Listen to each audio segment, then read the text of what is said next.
तो हम लोग स्टार्ट कर रहे हैं थैलेसीमिया। अल्फ़ा थैलेसीमिया जो होता है वो क्रोमोसोम नंबर 16 पे होता है। ये एक्चुअली बुक में नहीं है, लेकिन सर पढ़ाए थे तो हम पढ़ा रहे हैं। क्रोमोसोम नंबर 16 पे होता है। और बीटा थैलेसीमिया जो होता है वो क्रोमोसोम नंबर 11 पे होता है। इसमें एक ही रहता है HBB एंड HBB। इसमें दो होता है HbA1 HbA2।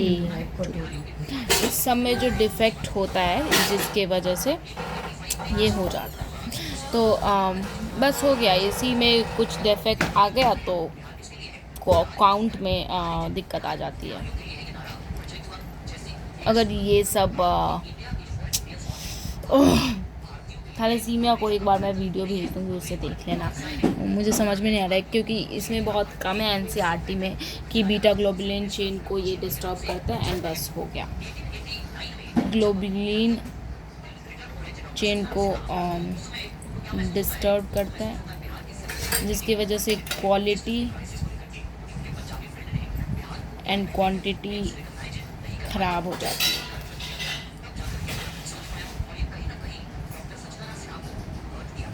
मैं इसका वीडियो भेज दूँगी, वीडियो देख लेना।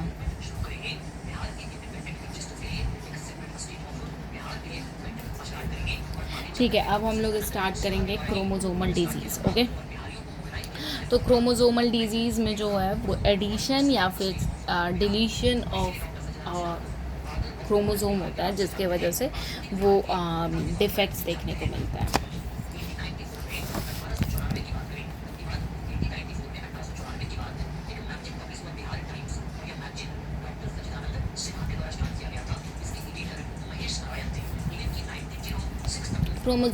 क्रोमोसोमल डिजीज़ में 3 तरीके की चीज़ें हम लोग पढ़ते हैं। पहला है डाउन सिंड्रोम, दूसरा है क्लिनफेल्टर सिंड्रोम एंड तीसरा है टर्नर सिंड्रोम। सो उससे पहले हम लोग देखेंगे कि प्लियोप्लॉइडी क्या एंड प्लियोप्लॉइडी छोड़ दो, ठीक है, एंड एनीप्लॉइडी भी छोड़ दो। बस ये देखो कि ऐड होता है तो क्या नाम पड़ता है और सब्ट्रैक्ट होता है तो क्या नाम पड़ता है। क्योंकि हम लोगों को पता है कि हमारा जो पेयर रहता है वो 2n होता है, यानी कि 46 क्रोमोसोम होते हैं हम लोगों के पास, और 23 पेयर ऑफ क्रोमोसोम होता है। ये बात सबको पता है, इसलिए हम इसको 2n लिखते हैं। अगर एक इसमें से घटा दिए तो इसको बोलते हैं मोनोजोमी,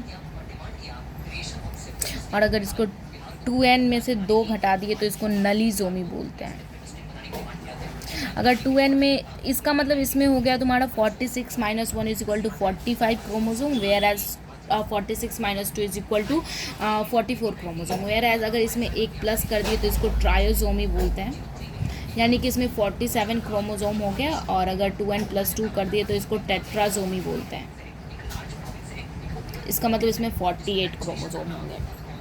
अब जो ट्रायोजोमी का एग्जाम्पल हमारे NCERT में है, उसका नाम है ट्रायोजोमी। इसको बोलते हैं डाउन सिंड्रोम।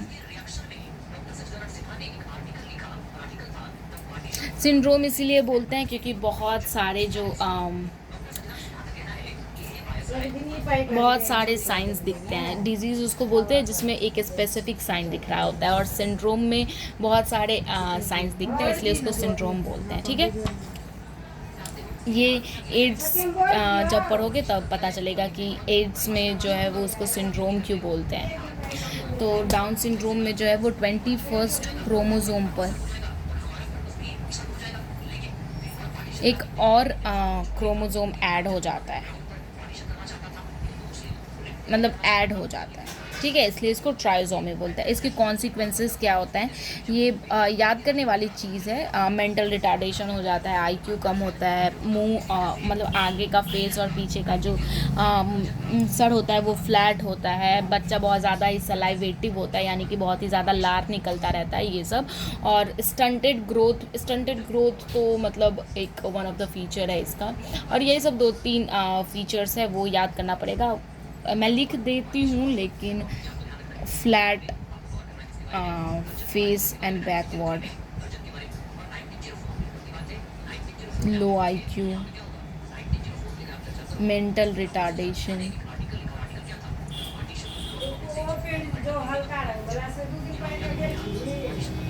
राउंड स्कल, भेज दूंगी, याद कर लेना और देख लेना। जो हमारे एडिशन में है दूसरा है क्लिनफेल्टर। क्लिनफेल्टर जो है एक्चुअली मेल में होता है। देखो क्लिनफेल्टर ऐसे याद करना कि क्लिनफेल्टर जैसे कि बहुत बड़ा है तो वो मेल में होगा, और टर्नर जो है वो छोटी सी है तो ये फीमेल में होगी, ऐसे करके याद कर लेना। क्लिनफेल्टर डिसऑर्डर।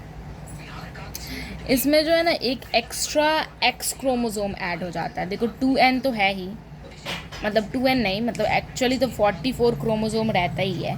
उसके बाद XY मेल में रहता है, ये मेल में होता है, ऑलवेज रिमेंबर XY रहता है। अब इसमें एक X और जुड़ जाता है जिसकी वजह से ये 44 + XXY हो जाता है। अब इसकी वजह से मेल में क्या होता है, मेलनेस कम हो जाता है। दूसरा ये होता है कि ब्रेस्ट डेवलपमेंट होने लगता है, जिसको गाइनोकोमेस्टिया बोलते हैं, जाइनोगोमेस्टिया जो भी बोलते हैं। और तीसरा ये होता है कि सेकेंडरी सेक्सुअल कैरेक्टर अच्छे से डेवलप नहीं होता। Secondary sexual character not prevailed, और अच्छे से नहीं हो पाता, उतना नोटिसेबल नहीं रहता है। और दूसरा ये है कि ऑफ कोर्स स्टेराइल होगा। ऐसे ही एक टर्नर है, इसमें एडिशन ऑफ एक्स क्रोमोसोम होता है, वेयर एज टर्नर में डिलीशन ऑफ एक्स क्रोमोसोम हो जाता है। टर्नर्स डिसऑर्डर ये जो होती है वो फीमेल में होती है। अच्छा, इसमें जो क्लिनफेल्टर वाला है ना, इसमें पहली बार जो डिस्क्राइब किया गया था क्लिनफेल्टर डाउन सिंड्रोम, उसको लैंगडन डाउन ने किया था, इसलिए इसका नाम डाउन सिंड्रोम पड़ गया। ओके, इसमें जो है 44 क्रोमोसोम रहता ही है। फीमेल में XX होता है, -X कर देते हैं हम लोग, सॉरी -X कर देते हैं, एक सेकेंड रुको। 44 + XX -X = 44 + 0X। इसके वजह से जो होता है ना वो रूडिमेंट्री ओवरी हो जाता है। रूडिमेंट्री ओवरी मतलब जो अब मतलब ओवरी तो है पर वो टाइमली ओवा नहीं दे पाते, या फिर वो स्टेराइल है, ओवरी है पर जब प्यूबर्टी हिट करना चाहिए था तब प्यूबर्टी हिट नहीं कर पाया, और जो ओवरी को हार्मोन्स निकालने चाहिए वो हार्मोन्स नहीं निकाल पा रही है। सेकेंडरी सेक्सुअल कैरेक्टर भी कॉम्प्रोमाइज़ होता है इसमें। रूडिमेंट्री ओवरीज और secondary sexual secondary sexual development compromise हो जाता है।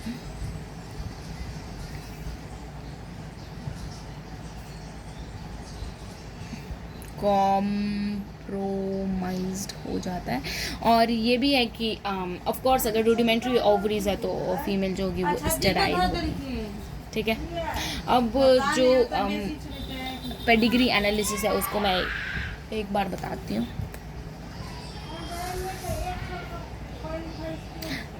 एक दो एग्जाम्पल लेकर बताऊंगी कि बहुत इजी आता है इसमें क्वेश्चन, अगर ये सारे कुछ याद हैं तो देखते हैं।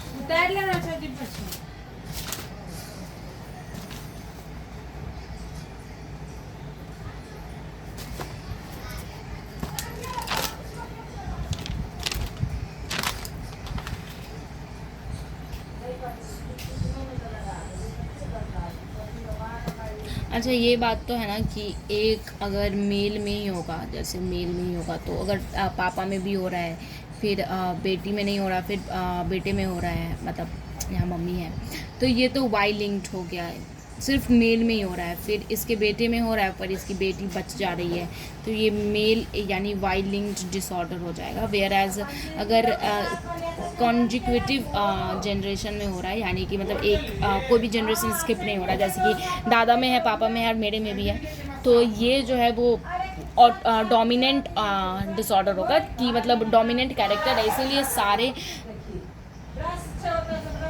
सारे जनरेशन में इसलिए सारे जनरेशन में वो आ जा रहा है। वैराज रेसेसिव में किसी में ऐसा होता है कि रेसेसिव में देखा ही है कि जो बहुत सारे कैरेक्टर्स अलाइंग होते हैं तब होता है रिसेसिव डिसऑर्डर। इसीलिए अगर स्किप हो रहा है जनरेशन तो वो रिसेसिव होगा। ये और एक दो और है कि रिसेसिव में अगर अलाइनमेंट सेम है तो मान लो कि वो एक्स मतलब वाई लिंक एक्स क्रोमोज ऑटोजोमल होगा, या फिर अगर एक्स लिंक्ड है और रिसेसिव है तो उसमें मेल फीमेल करके क्रिस क्रॉस होगा। लेकिन ये हमेशा ज़रूरी नहीं है कि सही ही हो, क्योंकि मेरा इससे आंसर गलत आ जाता है तो मैं उसको नहीं फॉलो करती हूँ।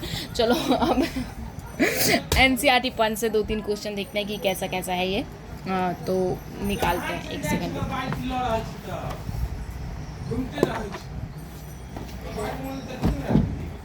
तो मैं कैसे दिखाऊँ ये भगवान। तो यहाँ पर एक क्वेश्चन देख रहे हो कि ये क्वेश्चन नंबर 1 तो बहुत इजी है कि बताओ कि इसमें जो है वो मेटिंग का क्या प्रोसेस है बिटवीन टू। तो मेटिंग का प्रोसेस क्या हो सकता है, symbol of mating between two. तो ये वाला मेटिंग जो है वो तो मतलब बिटवीन रिलेटिव्स होता है, और इसमें जो मेटिंग वाला सिंबल है इसमें तो पेरेंट्स और प्रोजेनी दोनों है, और इसमें भी पेरेंट्स और प्रोजेनी दोनों है।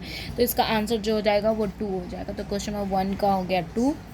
अब क्वेश्चन नंबर 2 में देखो, क्वेश्चन नंबर 2 में ये वाला जो है वो एक्चुअली पेडिग्री एनालिसिस का अच्छा मतलब क्वेश्चन है। तो इसको देखते हैं। तो इसमें देखो कि जनरेशन स्किप्ड हो रहा है एक्चुअली में। देखो ऊपर वाले जनरेशन को कुछ नहीं हुआ है, हो सकता है कि ये कैरियर होंगे, लेकिन कैरियर वाले में जो होता है ना वो ऐसे करके थोड़ा दिखाते हैं कि अच्छा ये कैरियर है, कि मतलब आधा तो वो सेफ है लेकिन वो कैरियर है उस डिजीज़ का। अब यहाँ पर देखो कि ऊपर वाले जनरेशन को नहीं है लेकिन नीचे वाले जनरेशन को है, तो एक जनरेशन स्किप हो रहा है। इसका मतलब ज़रूर है कि ये रेसेसिव डिजीज़ होगा। डोमिनेंट में ऊपर नीचे मतलब सारे जनरेशन में होता है, वेराज रेसेसिव में एक जनरेशन कोई ना कोई बीच में स्किप हो जाता है। हो सकता था कि इस दोनों में हो और इस वाले जनरेशन में नहीं हो, तो भी ये रेसेसिव डिसऑर्डर ही कहलाएगा। तो अब देखो तो बताए थे कि मायोटोनिक डिस्ट्रॉफी जो है वो ऑटोजोमल डोमिनेंट है, और टेस्टिस डिटरमाइनिंग फैक्टर जो है वो वाई लिंक्ड हो गया, जबकि ये फीमेल में भी है।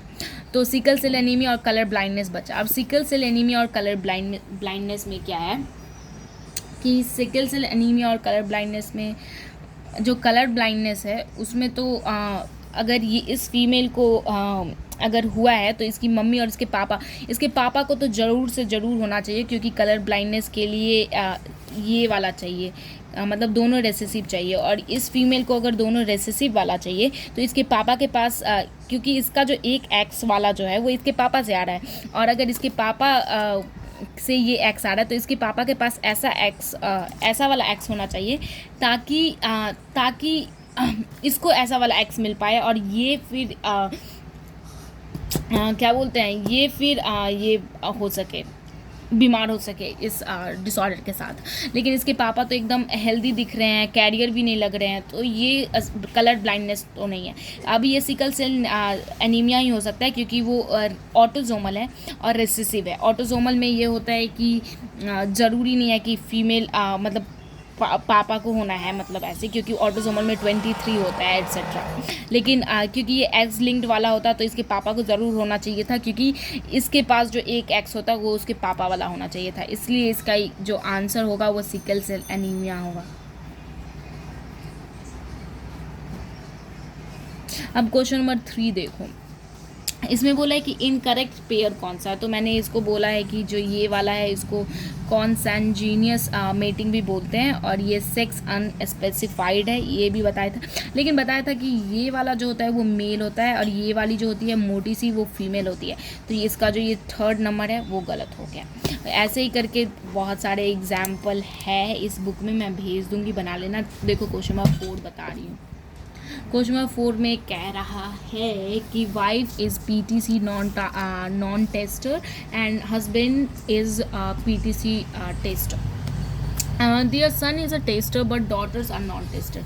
तो यहाँ पर नॉन टेस्टर का मतलब है कि वो बीमार नहीं है, नॉट बीमार, ठीक है, नॉट बीमार। और टेस्टर का मतलब है कि हाँ वो बीमार है।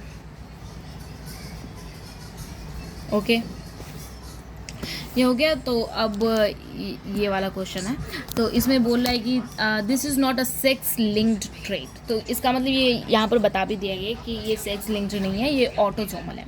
तो ऑटोसोमल में ये होता है ना कि ज़रूरी नहीं है कि एक्स को हो तभी मतलब पापा को होना चाहिए तभी बेटी को होना चाहिए, ऐसे वगैरह वगैरह। एक्स लिंक्ड नहीं है। और इसमें ये भी बता दिया गया है कि पापा जो है वो टेस्टर है, यानी बीमार है, और उनका बेटा जो है वो भी टेस्टर है, लेकिन बेटी टेस्टर नहीं है। तो इसमें देखो, इसमें तो पापा को कैरियर दिखाया गया है और बेटी को बीमार, तो ये तो हो नहीं सकता, वन नहीं हो सकता। फिर दूसरा देखो, दूसरा में बोलता है कि मम्मी बीमार नहीं है, पापा बीमार है, और फिर जो दो इसकी बेटी हुई है वो भी बीमार नहीं है, और इसका बेटा जो है वो बीमार है। ठीक है, तो ये वाला सही लग रहा है। और थर्ड नंबर देखो, थर्ड में देखो पापा को बीमार कर दिया है और फिर दोनों बेटी को बीमार कर दिया, लेकिन ये अकॉर्डिंग टू क्वेश्चन तो गलत हो जाता है। और फिर क्वेश्चन में ऑप्शन 4 में देखो कि मम्मी को कैरियर दिखाया गया और पापा को एकदम ग्रे खूबसूरत दिखाया गया कि नहीं नहीं ये इसको तो कोई बीमारी नहीं है, लेकिन क्वेश्चन में बोल रहा है कि पापा तो टेस्टर है, बीमार तो हैं पापा, और बेटी को भी बीमार दिखाया गया है, तो ये तो बिल्कुल नहीं होगा। तो इसका ऑप्शन नंबर 2 सही होगा। ठीक है, ऐसे ही करके 5-6 क्वेश्चंस हैं वो मैं भेज दूंगी, और सारे इसी पे पेडिग्री पर ही बेस्ड है, तो बहुत मज़ा आएगा। और मैं ये वाला जो है वो भी भेज दूंगी, ये जो जेनेटिक डिसऑर्डर वाला है ये वाला चार्ट, इसको एक बार पढ़ लेना, और पेडिग्री कैसे एनालाइज करते हैं इसके बारे में ये और ये जितने भी ट्रेट है, क्या क्या एग्जाम्पल हो सकते हैं वगैरह वगैरह वगैरह, male fertility, Y linked, X linked dominant, autosomal recessive वगैरह वगैरह वगैरह। मेंडेलियन डिसऑर्डर को यहाँ पर बताया गया है, फिर कलर ब्लाइंडनेस और थैलेसीमिया को बताया गया है, क्रोमोसोमल और नॉन डिसजंक्शन के बारे में भी बताया गया है। और यहाँ पर जो 3 क्रोमोसोमल डिसऑर्डर पढ़ाए हैं उसको अच्छे से समझाया गया है, डाउन सिंड्रोम, क्लिनफेल्टर और टर्नर्स, और उसके जो फ़ोटो है और क्या क्या ये कॉन्सिक्वेंसेस हो सकते हैं और कैसे दिखते हैं एक्चुअली में, जो इससे ग्रसित होते हैं वो भी दिखाया गया। Whereas sickle cell anaemia को ये 3D में भी दिखाया गया कि कैसे बाइकन केव होना चाहिए, लेकिन वो स्पेंडल से बनता है, ये वाला देखो। तो ये मैं भेज दूंगी और इसको पढ़ लेना बस, और फिर मैं क्वेश्चंस भेज दूंगी पेडिग्री पे, वो भी बना लेना। बाय।